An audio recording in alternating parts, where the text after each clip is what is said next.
Once upon a time, deep in the forest of Willow Woods, there lived a big, cuddly bear named Benny. Benny was different from other bears.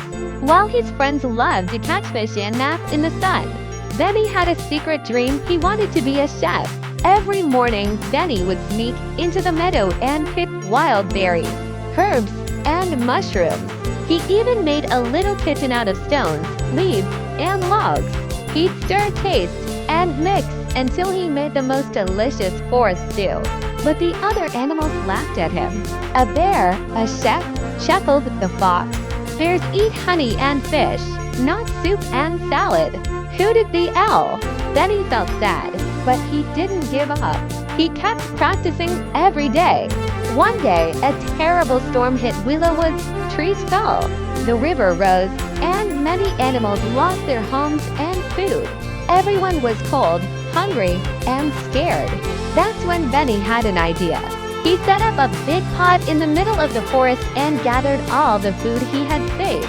He made warm mushroom stew, berry biscuits, and even pine tea. One by one, the animals came, shivering and tired. They sniffed the air. "What's that smell?" When they tasted Benny's food, their eyes lit up. "This is the best thing I've ever eaten," said the hedgehog. "I feel warm and happy again," smiled the squirrel. From that day on, no one laughed at Benny. In fact, they built him a real kitchen called Benny's Forest Cafe. Animals came from far and wide just to try his honey glazed, nut pies, and clover-leaf pancakes. Benny the bear had followed his dream even when others doubted him. And because of that, he became the first and best forest chef ever. And every night, he smiled, knowing that the secret ingredient in all his dishes was love.